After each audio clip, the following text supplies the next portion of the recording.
So it is up to me the great honor to introduce Alexandre Duarte, which is our first keynote speaker. And Alexandre holds a PhD in communication sciences with specialization in strategic communications from the University of Minho. And he's a professor at Universidade de Lisboa, University of Lisbon, and a researcher at IC Nova UNL, and an invited professor at the Catholic University of Portugal, where he coordinates the postgraduate courses in communication and advertising creativity and service design. For more than 20 years, he worked as a senior creative copywriter in several multinational advertising agencies. He was a tutor of the Young Marketeers Academy of the Eurobest Festival, CEO of Restart, Institute of Arts and Creativity, and advisor to Superbrands Portugal.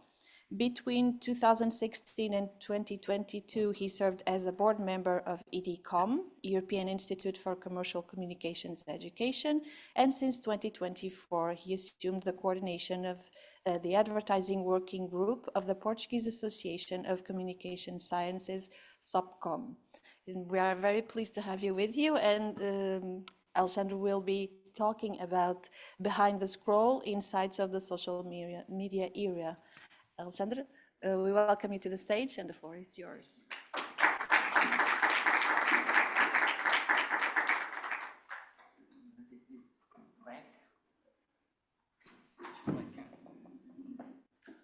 Okay. No.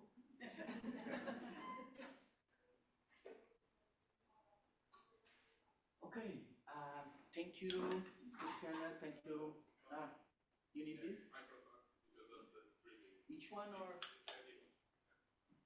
working? Technology.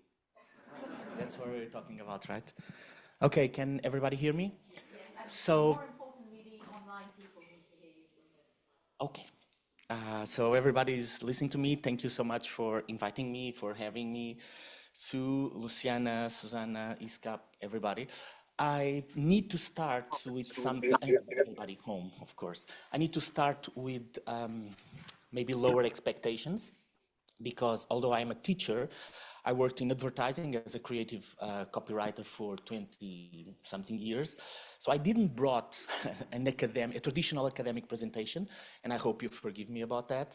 But I brought something about strategic communication in a sense that the world we're living, and I think you will enjoy it.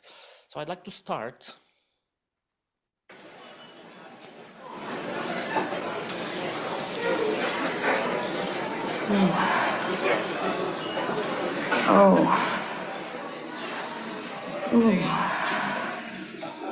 You okay? Oh God. Ooh, oh God. Oh.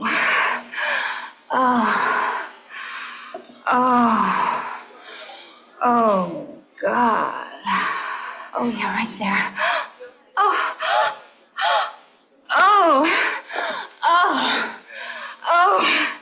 Oh God. Oh, yes. Yes. Yes. Yes. Yes. Yes. Oh, yes. Yes. Yes. Oh, yes. Yes. Yes. Yes. Yes. Yes. Oh, God. Oh.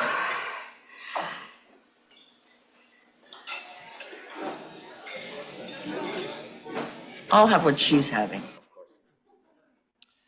Everybody says that the first 2 minutes are the most difficult to catch the audience attention. Now that I got your attention, I would like to start with a little provocation, which is, don't you, all of you, have nothing more interesting to do than being here today? Probably you will. So today I'm going to talk to you about 3 things. So the first thing is, and things that you know better than me, we're talking about sex, drugs, and rock and roll, of course. Well, unfortunately, sex, it's a little bit exhausting. Unfortunately, drugs are, well, a little bit expensive. and rock and roll is a little bit extinct. So the first thing I would like to start today is talking about time. And time has this amazing characteristic. Time never stops. They say that even life stops one day, but time doesn't. So this is important because of this. Everything is very fast nowadays. And nobody wants to wait for nothing, for nobody. We want immediate answers, we want it right now. And in my opinion, it's because of three major effects. The first one is intermittence. And what's intermittence? The weddings nowadays are not for life. In my grandparents' times, even my parents' times, a wedding is for life. The furniture of the home is for life. Jobs are for life. Friendship were for life. Nowadays, for life is gone. So we live in this intermittence era. The second thing, it's disposable. We live in an era of using and throw it away, using and throw it away, using and throw it away faster and faster. When I was a kid, if the fridge get broken, my parents called someone, and the guy was there, fixed the fridge, and that's it.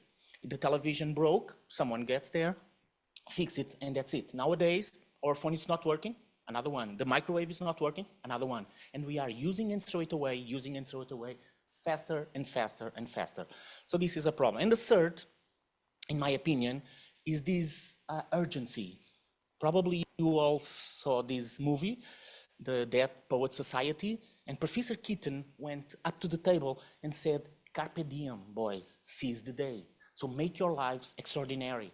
And this carpe diem, this seize the day, has to do about urgency. And since I came from the advertising world, and also I teach strategic communication that comes from this area, I would like to tell you something that you know, but I want to reinforce, which is this. Unfortunately, brands and organizations spend millions of dollars, millions of euros trying to reach us, and people just don't care. We just don't care about brands. And why? Because of this. Because each one of us, we are too busy thinking in ourselves. We are too busy in thinking what we want to do and the things that we have to do to waste time with brands. And we also are focusing in searching and creating fun and good experiences, selecting the best contents for our lives. This is what we are focused, not in looking at brands. And the most worrying thing is this. All of us, we have more things to do than time to do it. To be here today with great pleasure, I'm not preparing the conference that I have next week. And if I was preparing the conference, I was not finishing the book that I didn't finish last holidays.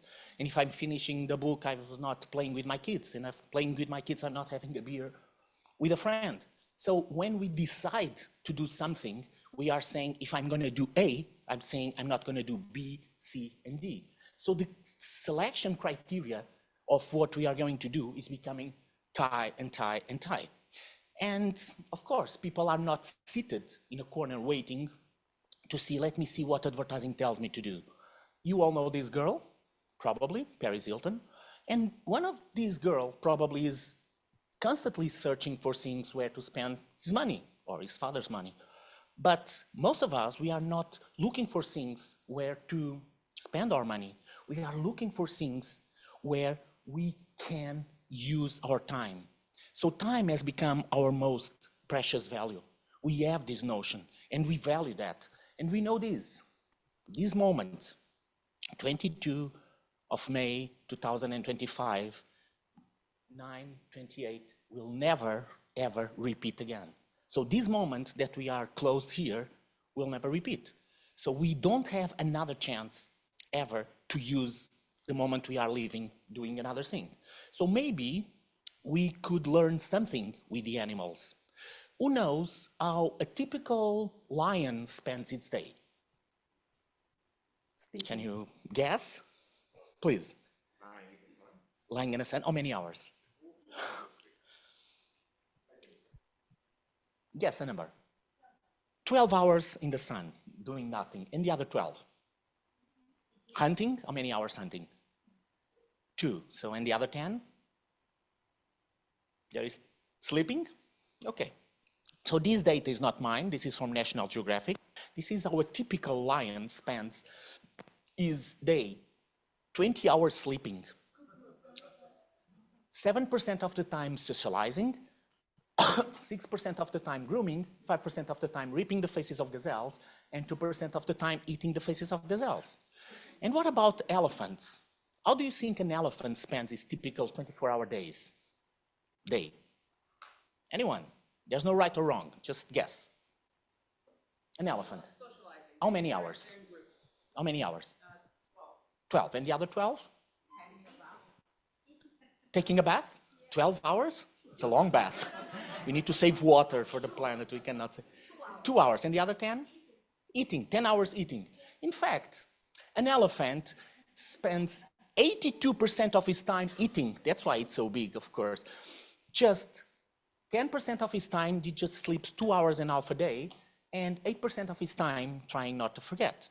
And what about a panda? Do you know panda? How do you think a panda spends his typical day? Playing. How many hours? 12 hours. It's always 12. It's half. And the other 12? How many hours eating? 3 hours. And the other 8, 7? Sleeping. In fact, this is how a panda spends his typical day. 100% of the time being adorable. And this is the best metaphor that I can give you about brands. This is a savage bear. If it finds you in the jungle, it slaps you, kills you, and keeps walking without no regret. But that's not the idea we have of this animal. Why? Because it's cute, because he has these little ears in the eyes, and kids play with toys like this. So this is brands. They're savages, but they want to look so nice for us.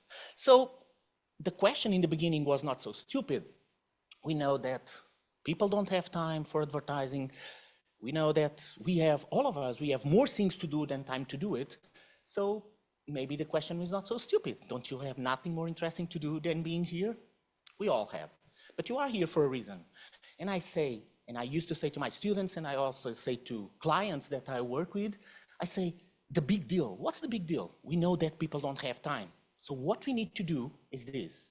What we need to do is to create content in which people want to spend their time, not interrupt people's lives, not go there. I'm reading a magazine, advertising. I'm watching a series, advertising. I'm listening radio, advertising. And advertising is always interrupting my life. It's always entering without being asked. But if we create content that people want to spend time with, maybe win the battle. And why this is important? For one simple reason. You want to take a picture? Wait. Okay. So, what we need to do is to create content in which people want to spend time for one simple reason. The better the content, the more time people will devote to it. And I'm going to give you a very simple example. This has a story behind, but I don't have time to tell you the story. But imagine this ad. It's a little bit dark, but this is an ad for Virgin Music, and it has 79 rock bands in this ad. I'm going to point a few. Well, Queen, Prince, Sex Pistols, 50 Cent, Guns N' Roses, Whitesnake, Led Zeppelin, Gorillaz, Eagles, Silver Spoon, Alice in Chains, Cowboy Junkies, Beach Boys, Garbage, Scissor Sisters, Smashing Pumpkins, Matchbox 20, Rolling Stones, Queen of the Stone Age, Green Day. If you are a music lover, you will spend time trying to find this. Imagine you are looking in a magazine and this ad says, we have all kinds of music. Okay, you turn the page and read. But if you are a music lover and you know that there are 79, Pet Shop Boys, and you cannot see it, but this, in the end, the building, the colors are too dark, it's deep purple. Anyway, if you are a music lover, you will spend time with this ad because it gives you something. So the content is interesting. So let's move on and let's move to what I call the day after tomorrow. It's not just moving for tomorrow, it's moving for the day after tomorrow. With the new trends, with the new speed and time that I was talking about, we live in an era that everything happens so fast. Look at this. This is probably, you know this, of course, these numbers. This is the number of years that each one of these technologies took to reach 50 million users. Airplanes, 68 years, television, 22 years, iPods, 4 years, Twitter 2 years, Pokemon Go 19 years. Can you imagine ChatGPT? How long it takes to reach 50 million users? So short. Second thing, very important. We are and we live nowadays 24 hours connected. Probably some of you remember in the beginning of the smartphones, when I was to sleep, I turn it off. And when I wake up in the morning, I turn it on. Nowadays, who turns off the phone when he goes to sleep? No one. Just one person. Oh, they talked about you on newspaper. They said there was it's you, and we get them together in just one room. This is amazing, because you are two of a kind in the world, and you get together in just one room. You are unique. But we are connected. I wake up in the morning, and my phone says, oh, you are 20 minutes away from your next appointment, because it's in my calendar, because they know where it is, because the address is there. You have this tomorrow, you need to do this. So everything, it's completely connected. I put something in my watch, and it connects with my computer, and in my smartphone, and in my whatever. We are 100% interconnected. Another thing very important, brands. Brands are everywhere. Even personal brands. All of us are brands, living brands, walking brands. So brands are screaming all around, and they invaded even private spaces. We are in the bathroom with our phones, of course, there are no books anymore, and we receive messages from brands saying, you can buy this now, or use this code, or whatever, even in private spaces. And another thing, which is very important also, the power of the consumer. We, as consumers, all of us, we know that we have the power. We feel it, and we want to use it. When I was, 18, 20, I got a flight to London.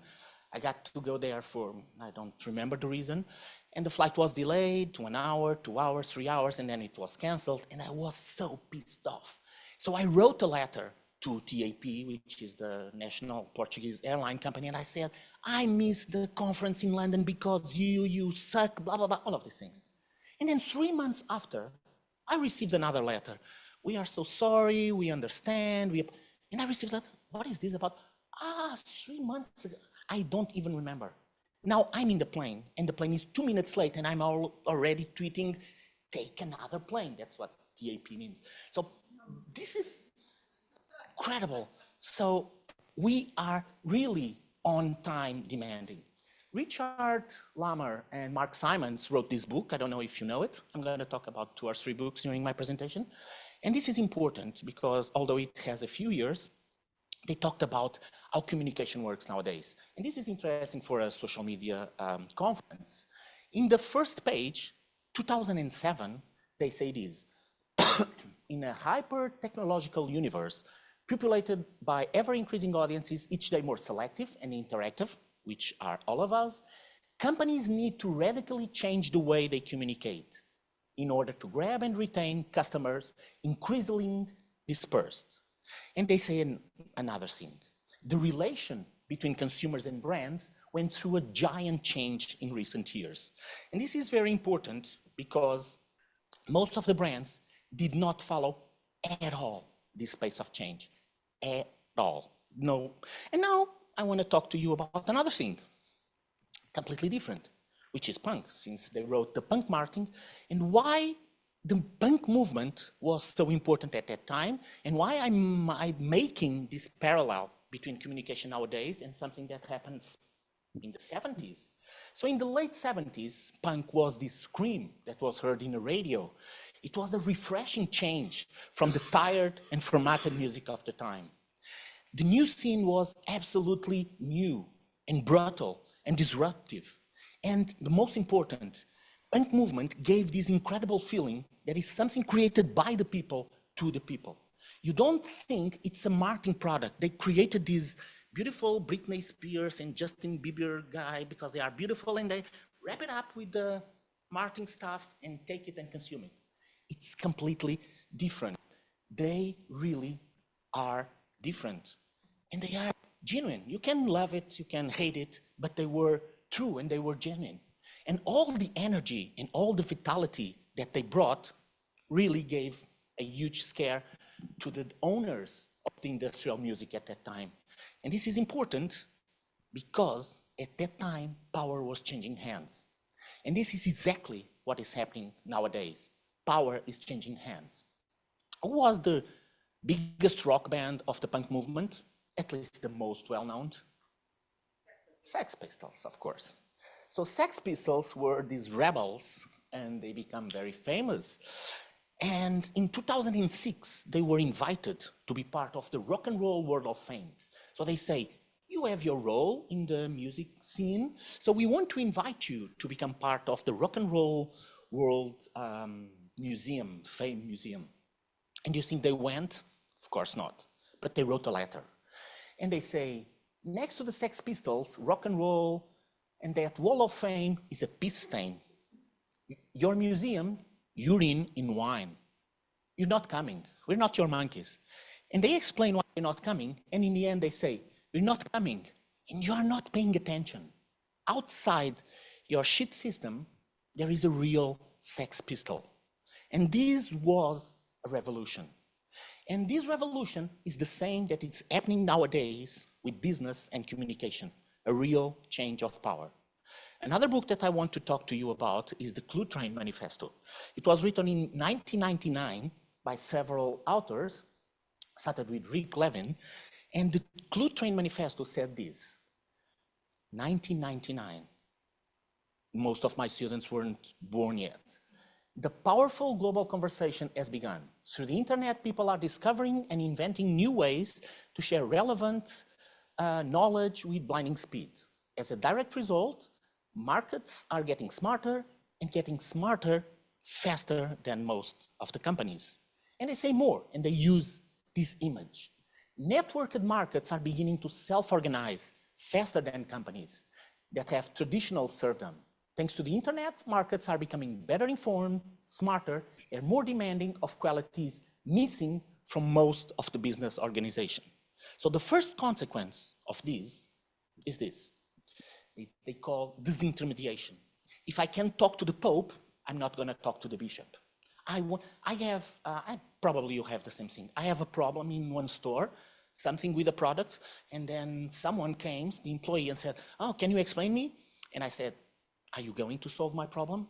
Oh, I want to hear. Okay, please call me the manager or call me the owner because I'm not going to explain you. And then you said, I need to call someone. And then someone comes and I need to explain again. And then, oh, I'm going to call someone. So get me the person who is going to fix this immediately because I don't have time. Time is money, as we know. I got other things to do. So there are lots of examples, and I beg your participation in this moment. Lots of examples of content created by consumers that have turned into this popularity phenomenon that most of the brands don't even think. I'll give you the first one. Ice Bucket Challenge. Remember this? Everybody's doing this. Mark Zuckerberg is doing this. Everybody's putting ice cold water in his hand and then say, nominated 3 friends publicly, and they do it and nominate another 3, and that's pyramid. Everybody's doing this. You remember, right? You remember Gangnam Style? 3.5 billion. So half of the world's population. Of course, it's not 3.5 billion people, but it's 3.5 billion views. It's a huge phenomenon. If it was a brand creating this, it couldn't have this. Mannequin Challenge. Remember this? Everybody froze and someone went with a smartphone and filmed this. I was in the class and my student said, hey, teacher, let's do a mannequin challenge. I said, what's that? We froze and someone comes and maybe not. And then after 1 week, 2 weeks, I saw radios, TV stations, everybody doing it. And I said, well, I should have done it. And I was one of the first ones. The Harlem Shake, who remembers this? A quiet place, and then it starts a music in the end, and the crazy things come up, and it gets crazy. So everybody is doing this. Or Cabby Lame. You all know Cabby Lame, right? So a guy who started doing TikToks like, without any words, like things so obvious. So, and he just did this. And he reached #1 in followers in the world, and now is a model for Calvin Klein. So this is a real change of paradigm. what we had and what we have now. And I'm going to give you a few examples of what I think it's changing. We came from an era of what the brands, what the organizations want is to grab attention. Lots of money in media to scream louder than the others to get attention. What brands want nowadays, it's not just attention, it's attraction, which is something different. We came from an era where, again, I told you, advertising and brands interrupt people's lives. They are interrupting. What they want now is to involve. And involve, it's a little bit different. We came from an era, what the brands and organizations want is to sell, and to sell, and to sell. Transaction is the word. You are measured, your KPIs are how much did you sell, how much did you grow, how much did you... But nowadays, more than transaction, what we want is relation. Because someone can come to my store and buy a lot of things one time. What I want is they come tomorrow, and tomorrow, and tomorrow. Loyalty is much more important than quantity. We came from an era where we have brands. Now, all the brands want to be love brands, which is behind reason. Okay? We don't have time to explain this, but I think you're talking about concepts that we all know. We used to have one brand communicating to many people. In the middle of a football game, in the middle of a huge show, broadcast, a commercial. Now what we have, many talking to me. So I receive in my phone from my football club, from my store, from my library, from my university, from everybody's talking. So the change is happening. We used to have a reactive communication, and now, of course, we have an interactive. As a consumer, I want to dialogue. I don't want monologues anymore. We used to have users, and now brands want to create ambassadors. And an ambassador is someone that defends the brand even when the brand is not there. Go to an Apple consumer user and say, Samsung, it's better. They will sell it, no, Apple, it's better. And no one from Apple is there. And I'm not paid to say that. But as a user, I'm an ambassador, which is more than that. And most important, we used to communicate to people. I create communication pieces, and I communicate through television, through social media, through radio, through outdoors, print ads, whatever. And now we communicate with the people, which is different. And now moving a little bit more to your area, when I started working in advertising in the beginning of the 90s, this is my reality.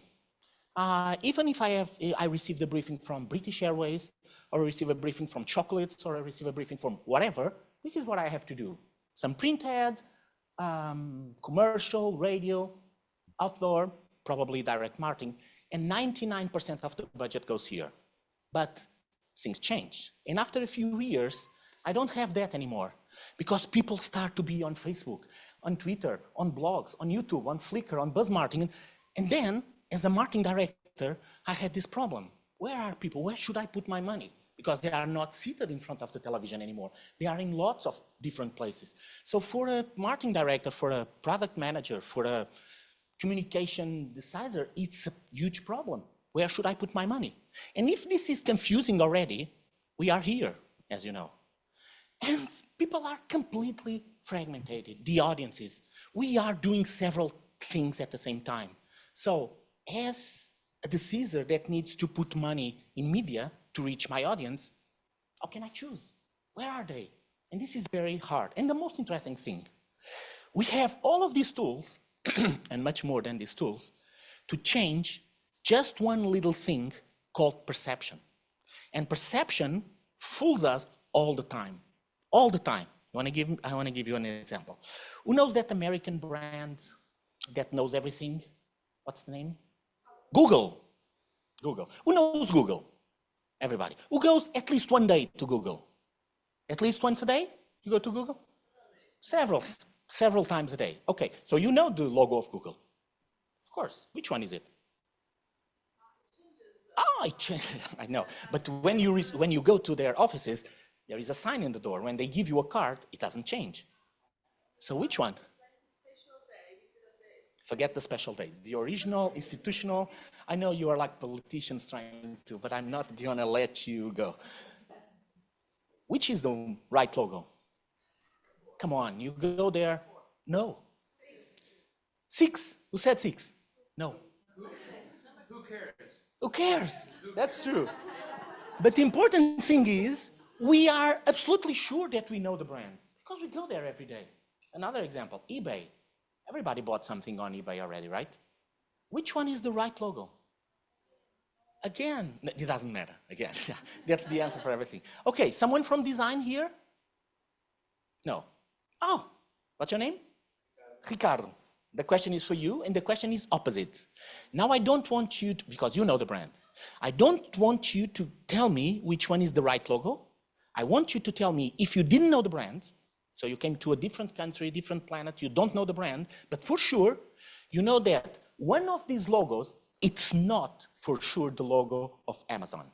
Which one for sure is not that logo? Why? It's a smile. What's the problem?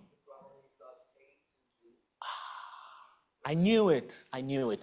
You're talking that Amazon says A to Z? In fact, it says A to Z is Allianz, an insurance company. We insure you from A to Z. But the question is not that. Which one for sure it's not the right logo? Maybe it's not smiling face and it looks like unsmiling face. But it looks like a smile face, right? So you think cannot be this one? 5, of course. Of course. No brand tells you, with me, your life goes back. Because that's not what I want. So rule number 1, you can tell your teachers that another teacher comes from another university and said, this one for sure cannot be. Because no brand puts an arrow pointing back. No, it's pointing back. It depends. If you are a funeral agency, maybe you don't want to die. If you're talking about Could be. customer support, for example, you can tell them that we are glad to have your product back again, and we will give you another. We could discuss that. As a communication professional, again, teacher, I would say that's not a good message to say. Because if you are saying me that you are glad to replace the product, that's because you know the product is not okay. And I want to go to a shop and a brand that doesn't have this problem. I don't want to give it back, because if I buy it, I want it. But okay, that's another discussion. Okay, YouTube, for you again. Which one is the right logo of YouTube? You all know. And you are all going to fail. That's the most interesting part. Which one is the right one? 4, are you sure? If you see it on your smartphone, probably it's different if you see it on your screen. You don't know, everybody's checking, and I'm not going to give you time. What color do you see here? Green? Ah, in the top. And the can? Everybody sees red? Yes? And if I tell you there's no red in there, I'm going to put it, no red. You still see red? Yes. Oh, come here. Come. No, come, please. I'm honest. Please come. Please come. Come.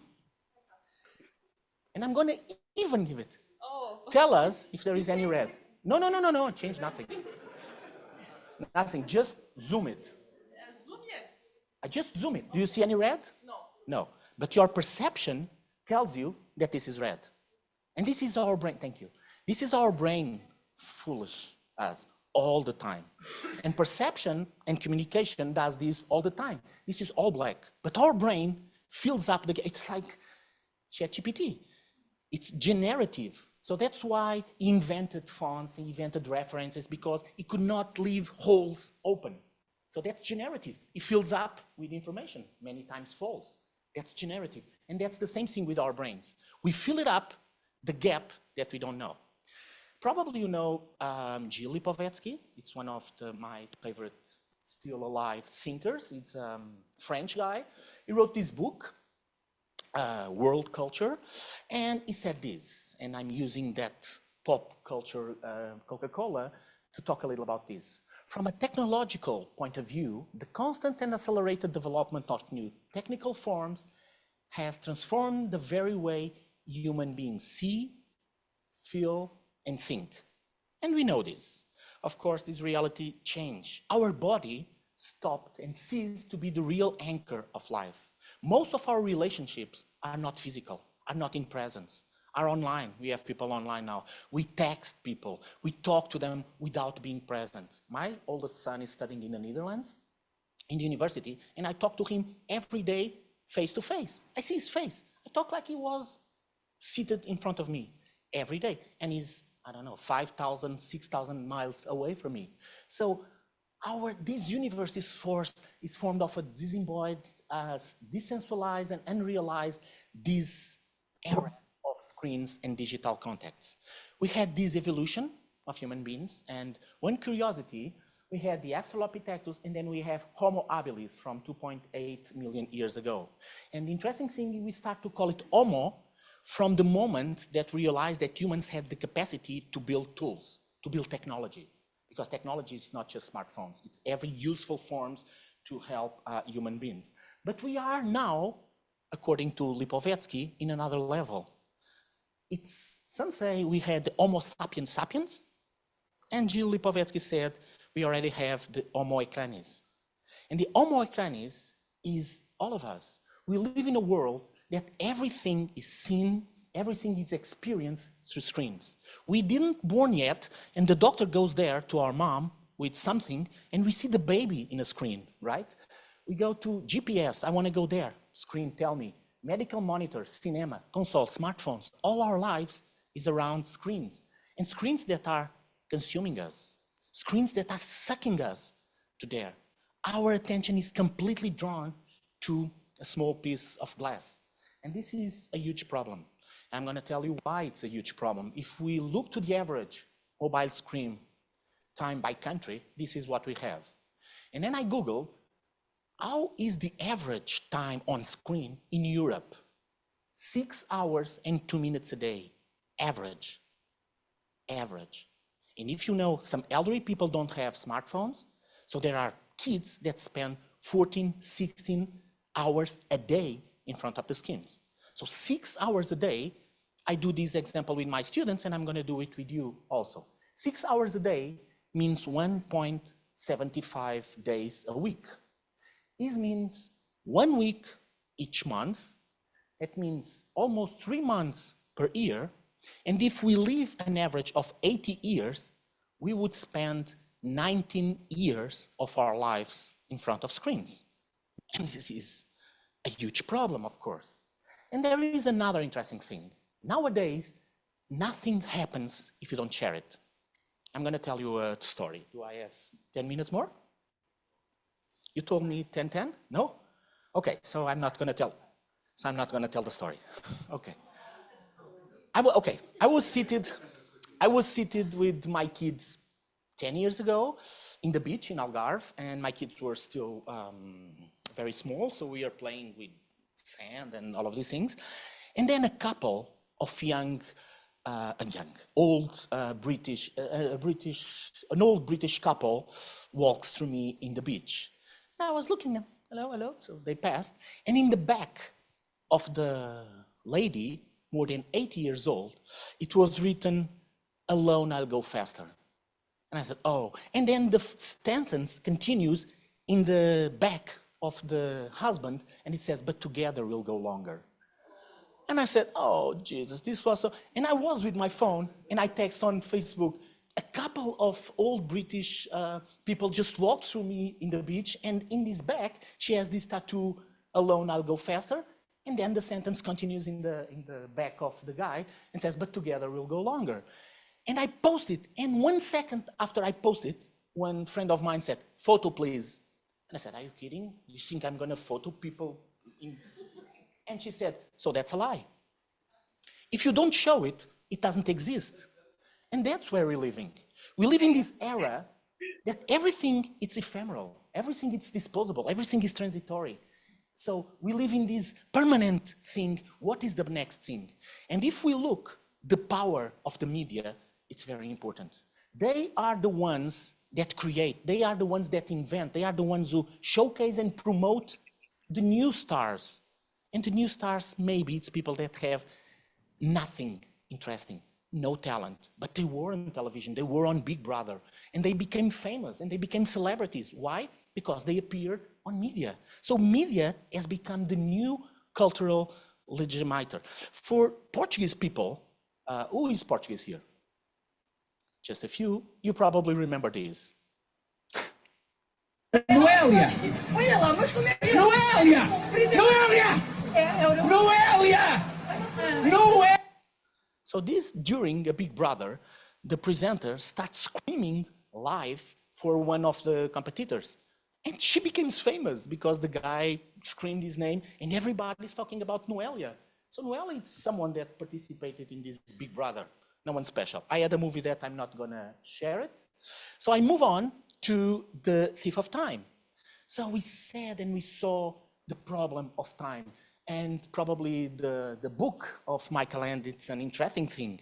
And he says this: the shorter and more trustless times of technology produce this fracture in the dense rhythms of human nature and sociability. So this leads us to the dromocracy. And Paul Virilio in 1997 said that dromo, that comes from speed, the dromocracy, if we connect time and media, he said that instead of ideological devices, instances of affection or extensions of man, Virilio sees the media as speed factories, as accelerated machines. And this is important because the value of information, it's not in the content anymore, it's in the speed, the way you propagate, the way you disseminate that information. So speed ends up being information. So, and to finish, since I don't have much more time, how can we communicate effectively in this era of constant emergency, rush, lack of attention, huge multiplicity of touching points, when our attention, our span attention is small and we are always divided looking to anywhere? And I finish with this. This is where storytelling enters. And how? This is the triangle of storytelling. You need to be authentic, you need to be emotional, of course, and you need to be consistent. If you get together all of these three things, maybe you could create a story that will resonate, connect with your target audience. But the problem is, maybe in this era of rush and technology, I think we forgot something, and this is important, because humans already found out all the elements on Earth. We have this for what, 30 years, 40 years, 50 years? We already know all the elements that exist, and we have this table, but we forgot the most important element, which is the human element, that now has 8 billion human beings on Earth. Jane Lin, the CEO of Isobar Global, she said this: artificial intelligence is great, but humans score in emotional intelligence. The power of being human is in empathy. This cannot be automated. Empathy cannot be outsourced. Augmented humanity will use technology to scale everything to its best and the most powerful about human interaction. So this is the most important, and I will finish in 2 minutes. Human involvement. Who is this guy? Everybody. Richard Branson. What does this guy do? Crazy things. Especially crazy things, right? He already opened bottles of champagne on Big Ben. He already went around the world in a balloon. He did these amazing, crazy things. You know what he did when he launched the Virgin Cola? He went to Times Square, he rented a Second World War tank, and he put lots of Coca-Cola cans in the middle of Times Square. And then he smashed Coca-Cola with a tank.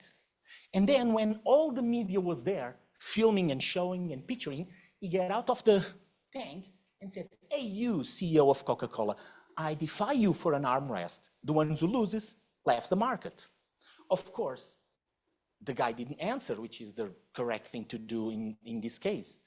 But we expect this because it's Richard Branson. We cannot expect this from a president of a bank, of an insurance company. But Richard Branson, it's that person, that personality. And we expect things like this.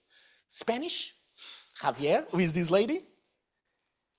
You know for sure, Cecilia Jimenez. This lady became famous because she painted, well, I don't know if we can call it painted. She tried to restore the Christ of Borja. So probably you remember this. This is a 600 years old painting in an old church in Spain. And because of humidity, we cannot see it very well, but it became degraded, and she took her brushes and she went there and she did this. So she became world famous. But the thing is, when the journalists went to their home, it's not vandalism. Well, it is vandalism, but it's an old lady that tried to do her best. So they went there and they know their story. And so we could connect emotionally with Cecilia Jimenez. So we are not pissed off with her because she tried, she did her best. It's not the best, but it is. Third and final example, Felix Baumgartner. You all know Felix Baumgartner, right? You know? What did Felix Baumgartner did? He went there to the stratosphere where there is no breathable oxygen. To do what? To jump. Why? Why did Felix Baumgartner went to the stratosphere where you don't have breathable oxygen? Why? Any guess? To jump, yeah. He was there to jump, but why? What's the reason? What's the motivation behind? Nobody did it before. Again? Nobody did it before. No. But okay. Why? No, but thank you. Why? Because of the lion of the past life? No. I'm going to tell you, and you are the only people on earth that will know the truth. So you are the lucky ones. This is what happened. He just went there just to see the earth from the above. And then this happened. Ramos al cuarto penalti para empatar. Empeña algún que él tire fuera de la portería, ¿eh? Empeña algún. La carrera de Sergio Ramos. ¡No! ¡No! ¡Hostia, no! Medical systems are green. Que vamos, que la he liado parda, ¿sabes? No one knows this. This is what happened. And now I finish. 1 minute to finish. And I would like to finish with this story called Lost Generation. And this story it has two fundamental reasons I choose them to share it with you. The first reason is it is an advice. If you allow me to give an advice for your lives, this movie is an advice. But the second and most important, this movie shows that any story, and could be the story of our lives, could be completely different if we told it otherwise. Let's look at this. I am part of a lost generation, and I refuse to believe that I can change the world. I realize this may be a shock, but happiness comes from within is a lie, and money will make me happy. So in 30 years, I will tell my children they are not the most important thing in my life. My employer will know that I have my priorities straight because work is more important than family. I tell you this, once upon a time, families stayed together. But this will not be true in my era. This is a quick fix society. Experts tell me 30 years from now, I will be celebrating the 10th anniversary of my divorce. I do not concede that I will live in a country of my own making. In the future, environmental destruction will be the norm. No longer can it be said that my peers and I care about this earth. It will be evident that my generation is apathetic and lethargic. It is foolish to presume that there is hope. Unless? And all of this will come true unless we choose to reverse it. There is hope. There is hope. It is foolish to presume that my generation is apathetic and lethargic. It will be evident that my peers and I care about this earth. No longer can it be said that environmental destruction will be the norm. In the future, I will live in a country of my own making. I do not concede that 30 years from now, I will be celebrating the 10th anniversary of my divorce. Experts tell me this is a quick fix society, but this will not be true in my era. Families stayed together once upon a time. I tell you this, family is more important than work. I have my priorities straight because my employer will know that they are not the most important thing in my life. So in 30 years, I will tell my children, money will make me happy is a lie, and true happiness comes from within. I realize this may be a shock, but I can change the world, and I refuse to believe that I am part of a lost generation. That's it. Thank you so much.